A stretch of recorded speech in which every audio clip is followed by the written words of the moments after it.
El ejercicio número 3 de nuestro ejercitario 8 dice: dos tanques contienen vapor y ambos están conectados. Inicialmente el pistón está en el fondo y la masa del pistón es tal que si se aplica una presión de 1.4 megapascal por debajo de él, podrá levantarlo. En A hay 4 kilogramos de vapor a 7 megapascal y 700 grados centígrados. Y en B, 2 kilogramos a 3 megapascal y 350 grados centígrados.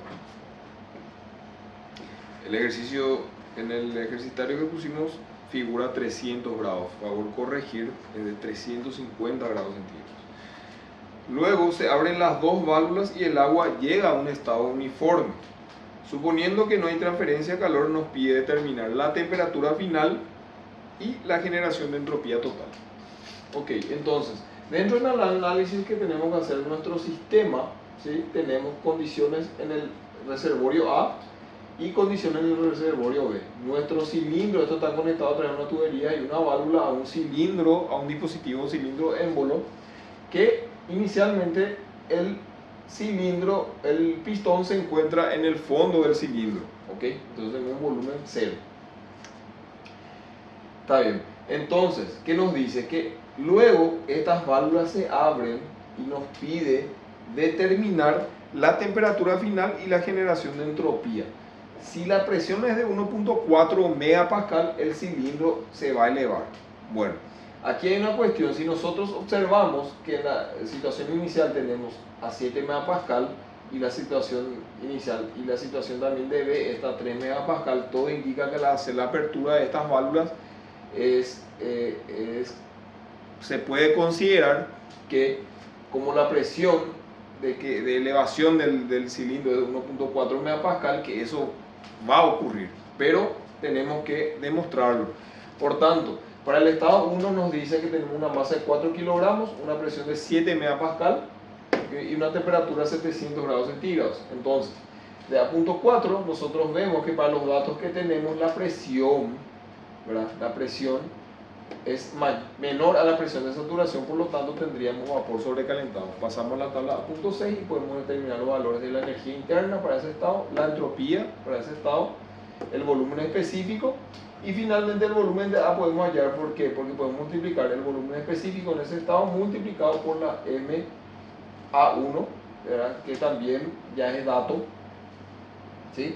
Y finalmente obtenemos el valor de volumen en el estado inicial de A de 0,2513 metros cúbicos, ¿sí? Para el estado 1B tenemos la misma situación, nos da una temperatura y una presión. Entonces de A.4 vemos que la presión también es menor a la presión de saturación, por lo tanto tendríamos vapor sobrecalentado. Finalmente a punto C obtenemos los valores y también podemos obtener el volumen final, puesto que tenemos la masa y el volumen específico se obtiene de tabla. Bueno, hacemos nuestra ecuación de continuidad y en la ecuación de continuidad observamos que como la masa en el estado final va a ser a qué va a ser igual, va a ser igual a la suma de A, la masa en el estado inicial de A más la masa en el estado inicial de B, ¿sí? Esa sería nuestra masa final, ¿ok? 6 kilogramos, ¿sí? 6 kilogramos, ok.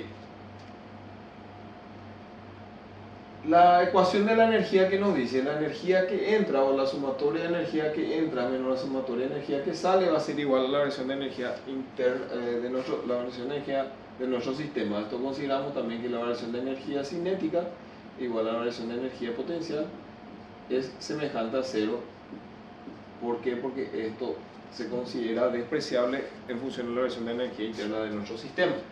Entonces, tenemos Q menos W igual a 0, Q de 0, es un sistema aislado, ¿sí? Entonces tenemos que el trabajo al final del proceso ¿a qué va a ser igual?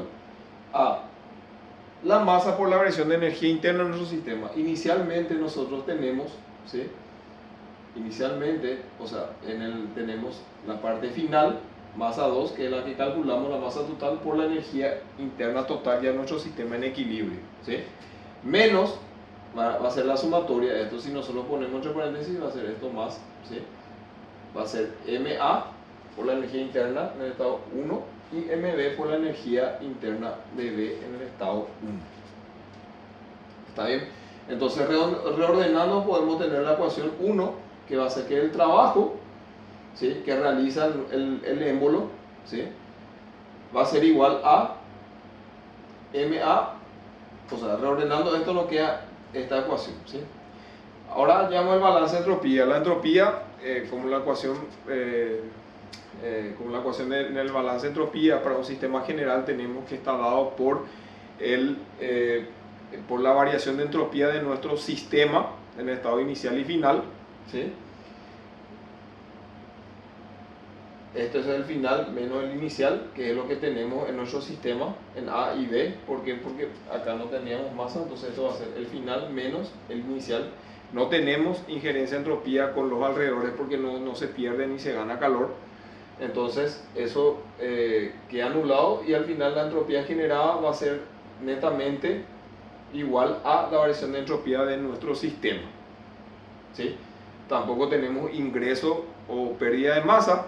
Por tanto, no existe tampoco colaboración de la entropía por flujo másico, ¿sí?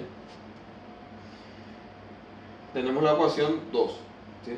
Ahora, a nosotros nos dice que nuestro cilindro se puede elevar a una presión de 1,4 megapascal. Entonces consideramos que para el estado final nosotros tenemos una presión de 1,4 megapascal. El trabajo que se va a realizar a esta presión, ¿cuál va a ser? Supongamos, como no tenemos ningún resorte, eso trabaja en cuasi equilibrio, entonces constantemente la presión es constante. Entonces vamos a tener que esa presión va a ser el volumen final menos el volumen inicial, va a ser el trabajo que realiza nuestro cilindro, ¿sí? ¿Qué pasa? Este volumen inicial es cero, porque no tenemos nada de nuestro cilindro, o sea, es condición del ejercicio que el émbolo descansa en la base del cilindro. Entonces el volumen final va a estar dado por la diferencia entre V2 menos VA más VB, que es el volumen final, ¿sí? Entonces la condición para que el cilindro se levante sería que el volumen final tiene que ser mayor a la suma de los volúmenes A más B para que se pueda verificar esta ecuación. ¿Ok? Entonces, consideramos ya la presión en el estado final de 1,4. Acá tenemos con estas ecuaciones y esta sería la ecuación 3, ¿sí?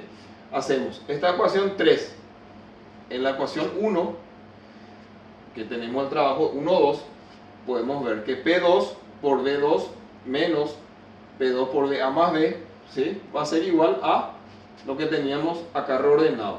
¿Ok? Entonces pasamos este valor al otro miembro, ¿sí? Fíjense. ¿Y qué pasa? Si nosotros simplificamos acá la masa 2, ¿verdad?, esto va a quedar, esto va a ser el volumen específico, ¿sí?, si factoreamos la masa 2, y al final este valor, ¿qué es? Es entalpía. Entonces con ese valor de entalpía tenemos determinado H2. Ahora nosotros este es lo que necesitamos buscar para poder determinar, es la otra propiedad en el estado final para poder determinar nuestro estado. ¿Cuál es una de las propiedades de la presión? Necesitamos una propiedad más para poder comparar el estado final. Entonces aquí está la propiedad buscada.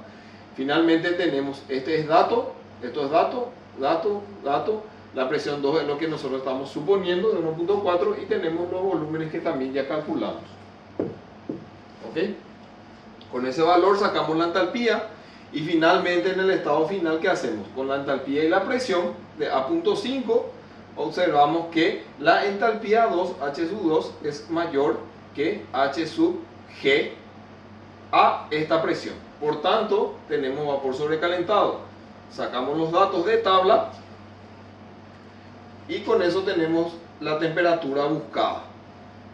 Ahora bien, el volumen 2 final, ¿cómo va a ser? Va a ser el volumen específico final por la masa 2, que también ya lo calculamos, y tenemos un volumen 2 de 1,394 metros cúbicos.